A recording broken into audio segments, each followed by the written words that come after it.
Soos ek 'n sommetje maak, werk het uit dat vir elke kommersiële boer maak kos vir omtrent 1100 mense in Suid-Afrika. Dat beteken as ons hom verloor, deur 'n plaasmoord, deur dat die land verlaat of waar, gaan ons agteruit wat dit betref. En dis 'n feit wat ons almal in ag moet neem. So die grond word minder, die kommersiële boere word minder, die mense word meer wat kos nodig het en die druk kom na al kante toe. En ek gebruik die argument waar ek kom om te sê, daar moet 'n waardering kom vir die belangrike rol wat hierdie boere speel ten einde kos te produseer en te sorg dat ons nie probleme het in Suid-Afrika nie. Ek was onlangs in die Kongo gewees, waar daar 25 Afrikaanse boere nou is wat daar boer, omdat hulle sê, hulle sien nie meer kans om hier te boer nie. Hulle het binne kort rukkie daar die wêreld verander. Die president het my persoonlik genader en gesê, joh, president van die Kongo, baie geskik met die sukses van die mense daar behaal. Hulle het binne 4 maande 1200 hektaar daar ontbos, hulle het pype reg gekry daarso, die mense in die omgewing op die oomblik is almal water, krane gebruik, en so meer die berigte gelees, en ek sien Sarel is hier wat saam daar was, net 'n verskil gemaak het. En dit is met gemengde gevoelens, wat mens met die president van die Kongo praat, of die minister, en hoor hoe praat hy, want die een kant besef ek, dis kundigheid wat ons hier het, wat ons verloor het uiteindelik, en ek sê, dis jammer. Ek soos 800 boere, wat al in Mosambiek op hierdie oomblik al boer, wat goeie werk daar doen, wat daar kos produseer na al kante toe, en ek sê ons moet gaan waardering hê daarmee saam. Voedselsekerheid, as die eerste punt. Baie belangrik, gaan kyk in Mosambiek, toe die broodse pryse bietjie opgaan, toe hardloop die mense in die strate. As daar nie kos is nie, as daar hongersnood is daar onstabiliteit.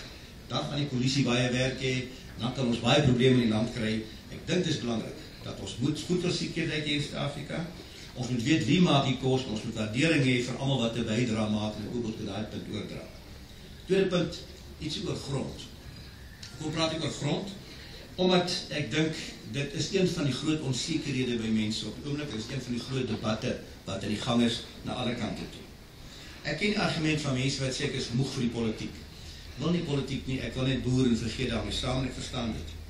Maar die harde werklikheid is, jy kan die politiek los, maar die politiek gaan jou nie los nie. Jy betaal belasting, jy het eintlik word geraak deur wette wat jou gemaak word, jy is deel van Suid-Afrika of jy daarvan hou of nie hou nie. En die huidige werklikheid is dat daar groot debatte aan die gang is. En as ek kan kyk uit 'n politieke oogpunt, in Junie maand het die ANC sy beleidskonferensie, en in Desember het hy 'n verdere konferensie wat eenmaal in 5 jaar plaasvind. En by die konferensies word besluite geneem wat vir die volgende 5 jaar ons almal raak, die kant of daai kant. By die vorige vergadering by Polokwane, die Kusbrug die vorige keer, is daar sekere besluite geneem wat sê voedselsekuriteit is belangrik, en is goed dat daar so besluit geneem is.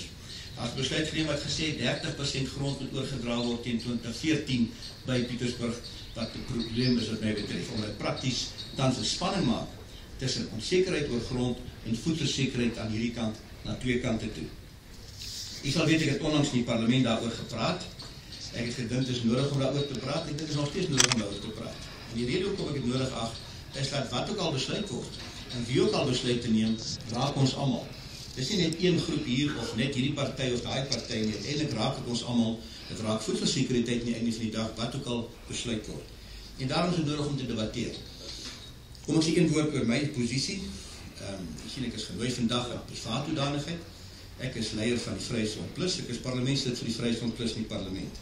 Ek is ook deur die president gevra, 2 weke na die verkiesing, om adjunkt minister van Landbou te wees. Ek het met hom 'n gesprek gevoer daai tyd en gesê, meneer, ek hoop ons verstaan mekaar reg, ek het sopas 'n mandaat gekry om as oppositielid op te tree met dit daarmee saam. Ek is nie van plan om van standpunt te verander of om nou anders te praat uiteindelik as wat ek kan nie. As die doel is om my stil te maak, dan is dit nie vir my aanvaarbaar en aanvaar ek nie die posisie. En interessant, die president se antwoord het gesê, nee, dis nie die doel nie. Die doel is, net my verduidelik interessant van sy eie posisie. Hy sê in 1994 was hy as president Zuma, was hy die leier van die ANC in Natal, as jy reg onthou, KwaZulu-Natal. Op daardie stadium het Inkatha die provinsiale verkiesing gewen, as jy reg onthou, in Natal, in die KZN. Hulle het 'n provinsiale kabinet saamgestel en hom gevra as leier van die ANC om te dien in daardie kabinet. Hy sê, ek het nie Inkatha geword toe ek daar gedien het nie, inteendeel, ek het hulle baie moeilikheid gegee, maar ook 'n bydrae kon maak. Soos Dr. Buthelezi, Inkatha was, en nie moeilikheid ANC geword het nie, maar 'n bydrae gemaak het en vir ons verskille gegee het. In Afrika kan jy binne en buite wees gelyktydig, solank jy lojaal is aan die land. Nou, op daardie voorwaarde is ek nou binne en buite. As ek dink daar is fout met grond, dan sê ek dit uiteindelik. As dit nie aanvaarbaar is nie, dan los ons dit uit, dan los ons die pos. Maar ook in daardie hoedanigheid sê ek, dink kan ek 'n bydrae maak om dinge beter te maak vir almal in Suid-Afrika. Want uiteindelik as ons nie hierso balanse gaan kry tussen grondhervorming, tussen voedselsekuriteit, tussen veiligheid van boere nie, is ons almal in die moeilikheid na al kante toe. Daarom gedink ek as nodig om dit daaroor te praat en spesifiek om die emosie in die debat uit te haal.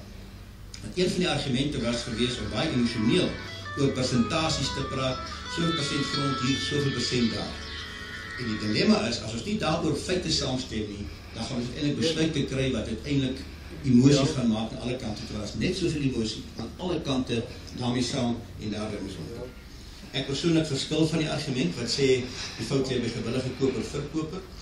Ek het hoeveel bewyse van mense wat hulle grond aanbied en wat dit dan nie gekoop word daarmee saam nie.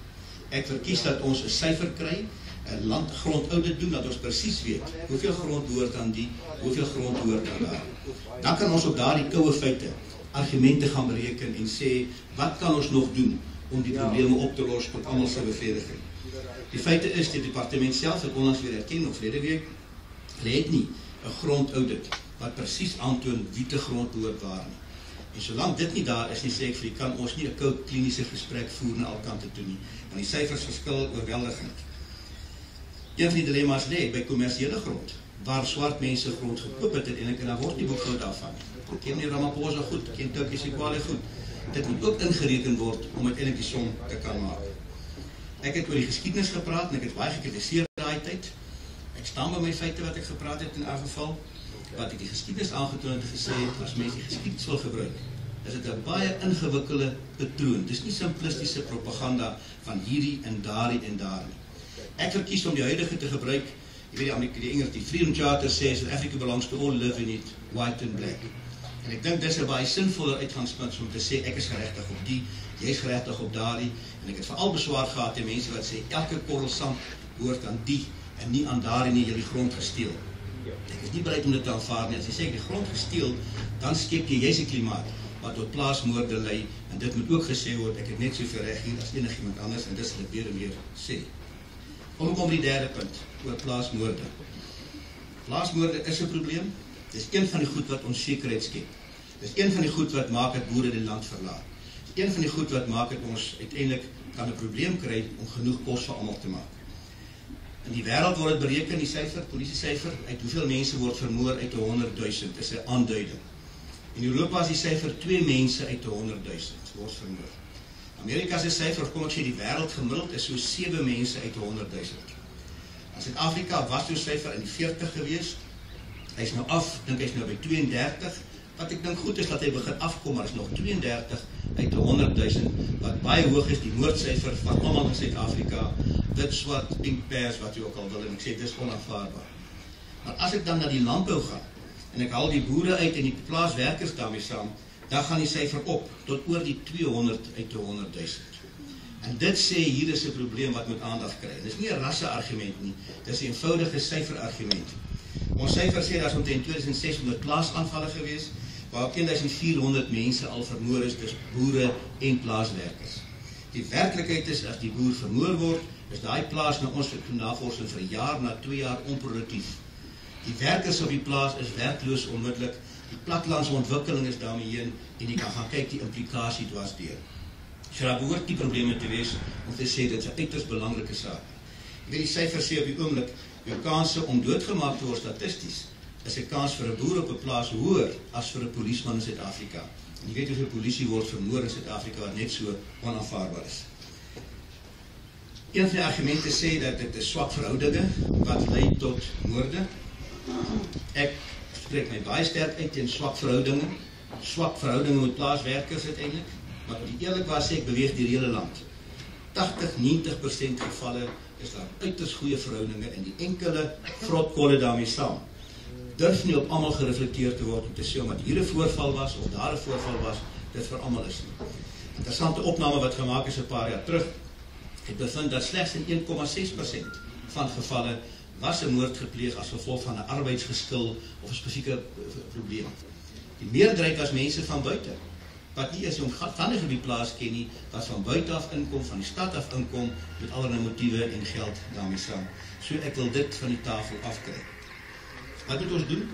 Wat moet ons doen? En nou praat ek in my altyd hoedanighede.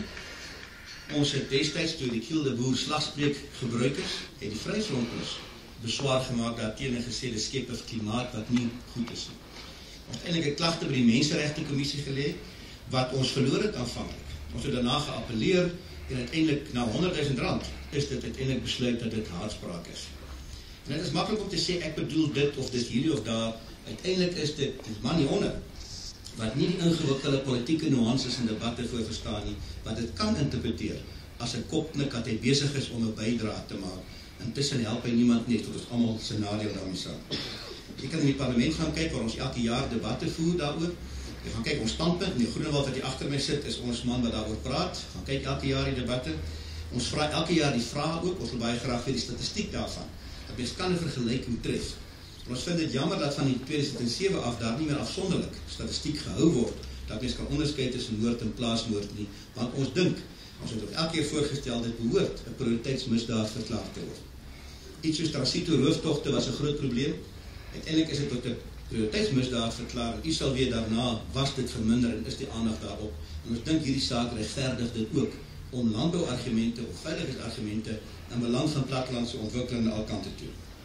Ons het gesukkel om hulp te kry van onder andere partye soos IDEA, wat ons nie steun aanvanklik nie. Ek is baie dankbaar dat Afriforum ons nou steun op hierdie veldtog, en dat ons kan pad vorentoe gaan.